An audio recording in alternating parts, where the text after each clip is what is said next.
Round two of the two-part series on Domination firing range. First half of this game was not in favor of Domino Effect by any means. VibeZ now pushing into back white, trying to secure the power position that it is, and looking with his teammate on the left side of back white. Pretty substantial push off the start of this game here.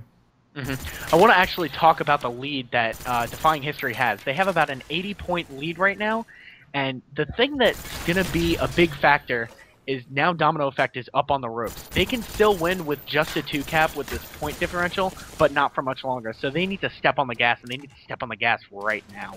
Especially with Defying History going for that B flag right at the start of this game. And I've seen some pro teams use the strategy of let's get one flag and let's make them work for B, where they don't actually set up and try to grab B, they just wait and pick them off as they head towards the flag. I don't know if that's going to be a commonly used strategy, but I'd definitely like to see how it works out in their favors. I always like to see the team that is winning play aggressive. It goes to show the other team we are someone that you're going to be, we're a force to be reckoned with. You can't just sit back, you can't just pick us off. We're playing to win all day. That's what they're trying to show. And, just in a team scrim, before the event, they're trying to prove it not only to Domino Effect, but to the whole entire Black Ops community. Yeah, especially with our viewers taking note of this gameplay. They're going to be looking to get some more out of them. I'm definitely sure that Defying History is going to be, in my book, for a team to hit up for some great gameplay, and I hope the viewers see the same thing. VibeZ now pushing into the white trailer. Seems to be his home on this map, as they held on to a triple cap there for almost 45 seconds. Great gameplay coming out of Defying History. And we're coming up to a point where it's about a 100-point lead right now. With a 100-point lead and it's growing substantially, they cannot, Domino Effect cannot win off of a 2-cap alone. They need to get 3 caps. 3-cap and hold and essentially change up their gameplay, because what they're doing right now is simply not working. And simply they could change up a variety of different things, start playing people in different positions, see if that works, see if that jogs the team into a better uphill battle. But I really just don't see it at this point. We're not watching a Domino Effect, but I really think that if we were watching Domino Effect, we'll see all the players on the minimap in just scattered directions. They're just not working together. They're not set up. They're not doing anything. They're trying to get a push going right now. They do have a 2-cap, I believe. Yes, they do. Now that we're not flashing, we can see the minimap. But this 2-cap, take advantage, push. Their backs are against the wall. Push, make it known that you're trying to win this. You got 5 minutes left, more than enough time. You gotta push forward.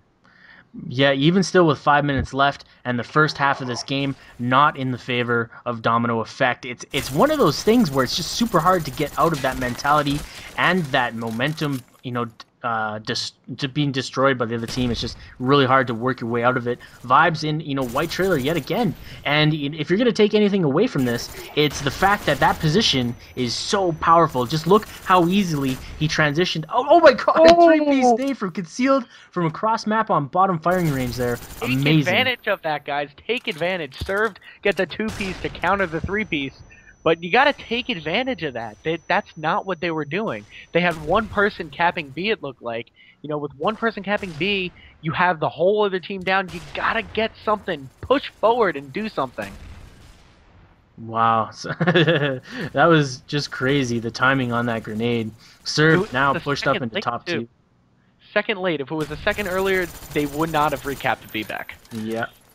Now SuRVeD, was in that position, top wood, to counter the B for as long as possible. Now Fatalize in a transaction with Fatality and Fatalize. Pretty similar names there, going at it, exchanging gunfire. SuRVeD now stuck in the bottom, side of the spawn trap, and definitely not the place you want to be. SuRVeD now taking up concealed as he was in almost a head spot there, not able to hold on to the kill as SuRVeD pushed up into bottom 2 now. Just looking at the score really quick, I believe it's an 80-point differential off the last game, and we're at a 30-point differential, so about 110. But the big thing now is it's impossible, unless they get a 3-cap within the next 5 seconds, for Defying History to win. Domino effect. Domino effect. Yeah, I Domino. don't even think it's possible, to be quite honest. Yeah, it is. And with 3 minutes left, you know, you can only get a maximum of 105 points, and they're down almost 110. Yeah. So they can't win. So this is all for show at this point. Yeah, time to boost those highlight reels for MLG.com. Try to get some. You know, what did we see last time in Dallas? Some quick scopes, and I think it was a dual handguns that got pulled out in the last couple minutes. There was a no scope, I believe, on a teammate on Summit. There was a lot of team kills at the end. I believe there were a few Mac 11s. And there's your team kill right there. See, they know this is for the highlight reel. Let's just get kills. Doesn't matter who it's against. Yeah, you know, to be honest, I'd like to see a little bit less of that. You know, take the win as a win and keep pushing till the very end. Mm-hmm. You know, it's really sad, but you know, sometimes especially at this point when it's impossible to win, the gameplays just slow down, and you know, Fatalize is camping in a corner. You know, not many people camp in a corner. You know, when you know they're up 2, they're not just set up; they're just running around getting kills. He was strategically placed. Thank you very much.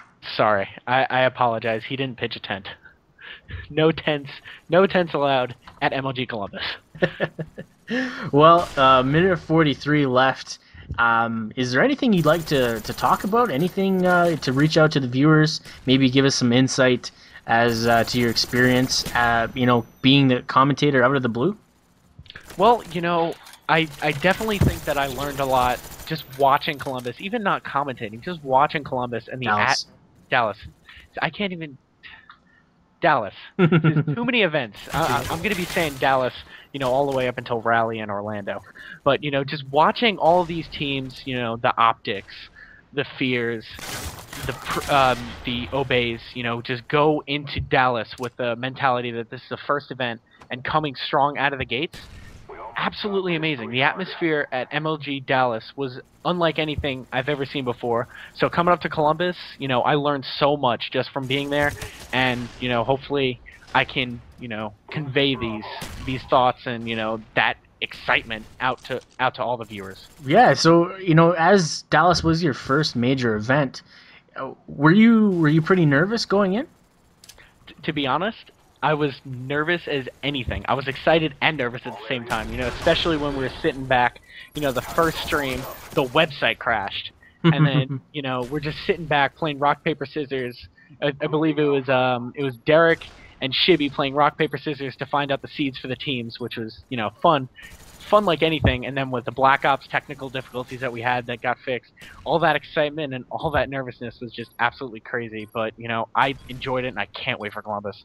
Well, once again, Sean, thanks a lot for stepping on the channel and providing me with a phenomenal co-host for this last couple of games here, Defying History, showing us exactly what they're going to be bringing to Columbus. And I will leave on that note. Thanks again for tuning in, everybody, and I'm out of here.